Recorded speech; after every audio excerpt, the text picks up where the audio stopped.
Presiden Susilo Bambang Yudhoyono menggelar rapat kabinet terbatas membahas insentif dokter dalam program BPJS Kesehatan. Setiap dokter di rumah sakit pemerintah dan swasta akan diberi insentif Rp3.000 hingga Rp10.000 per pasien. Rabu pagi sejumlah menteri kabinet yang terkait dengan program BPJS seperti Menkes, Menko Kesra, Menko Perekonomian, Kepala Bappenas, dan Ketua Ikatan Dokter Indonesia hadir dalam rapat kabinet terbatas di kantor Presiden. Rapat terbatas ini membahas insentif dokter usai peluncuran program BPJS Kesehatan sepekan lalu.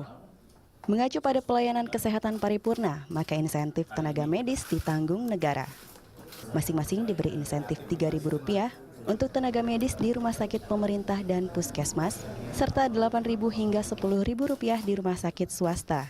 Kalau puskesmas itu sudah berstatus BLUD, ya, Badan Layanan Umum Daerah, maka dana itu dikelola sepenuhnya oleh puskesmas. Namun, kalau dia belum berstatus BLUD, maka sesuai aturan dia harus masuk dalam APBD, kemudian oleh pemerintah daerah dikembalikan kepada puskesmas itu. Presiden dan Menteri terkait membahas bersama dan mencari formula terbaik insentif dokter dalam program BPJS.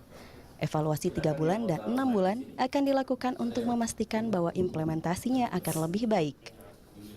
Bahwa perlu kita keluarkan aturan tambahan, aturan pelengkap dari apa yang sudah ada. Untuk memastikan insentif dokter dan tenaga medis di daerah itu betul-betul sampai kepada alamat, tepat waktu, dan juga tepat jumlah. Pasca diluncurkan 1 Januari 2014 lalu, program BPJS Kesehatan masih terus dikembangkan. Terus dicari terobosan aturan yang memungkinkan jasa medis menerima dana BPJS. Dana BPJS ini bisa diterima langsung oleh mereka yang bekerja.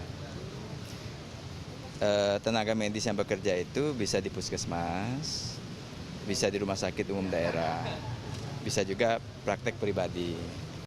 Peraturan terkait insentif ini akan terus dilakukan evaluasi, terutama terkait anggaran agar menjawab keluhan dari para tenaga medis.